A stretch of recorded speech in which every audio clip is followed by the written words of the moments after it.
Mr. President, with the, how much money is the U.S. going to put into the fund that is being created today, and how does this provide long-term security for Ukraine?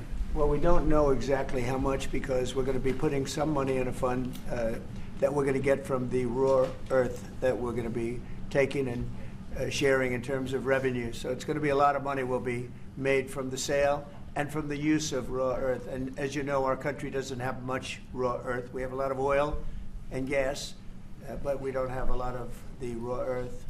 And what we do have is protected by the environmentalists, but that can be unprotected, but still it's not very much. They have among the best in the world in terms of raw earth. So we're going to be using that, using it for all of the things we do, including AI and including weapons and the military, and it's really going to very much satisfy our needs. So it's something that just worked out really well. We have a lot of oil, we have a lot of gas, we have a lot, but we don't have raw earth. So this has just about every component of the raw earth that we need for computers, for all of the things we do. And this puts us in great shape. And the long-term security for Ukraine, how is this provided? I think they're going to have great luck. I think once we make the agreement, that's going to be 95% of it. They're not going to go back to fighting. I've spoken with President Putin, and I feel very strong. I've known him for a long time, and I feel very strongly that they're very serious about it, and we'll make a deal. And when the deal is made, I don't think, we talk about security. Everyone's talking about the other day, all they talked about was security. I said, let me make the deal first.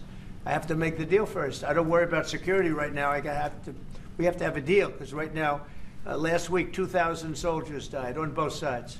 2,000, and they're losing 1,000, 2,000, 3,000 a week. So as we sit here and we talk, people are getting shot and dying on the battlefield.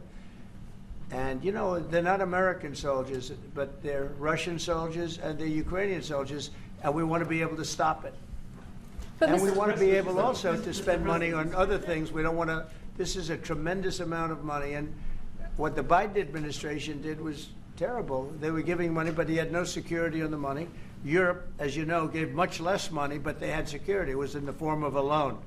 They get their money back, and we didn't. And now, at least we're protected, because the American taxpayer has to be protected too. But this is an incredible agreement for Ukraine, because we have a big investment in their country now, and what they have, very few people have.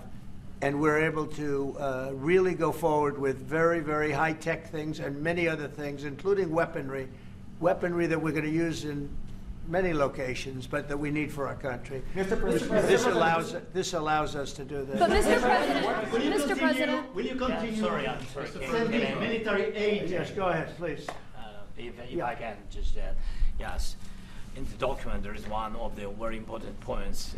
If we speak about business and investment, we never had LNG terminals in Ukraine. This document will open. I mean, the next document, but anyway, here we see in the framework, we see a really goodwill for this. LNG terminals for us is very important, and I think for security of European continent. We have the biggest storage, gas storage. We have the biggest in Europe. Yes, and we can use it. Use it for LNG. Use it for LNG, and we will do it. And really, we can help Europe, because Europe really helped. President Trump said that they made less support, but they have our friends, and they are our very supportive partners. They really gave a lot, Mr. President. They did. Really, they did. They gave a lot, but they gave much less. No. Much less. No. No. Don't argue. No. Okay. Okay. but Mr. President, When do you envision the president Putin and President Zelensky?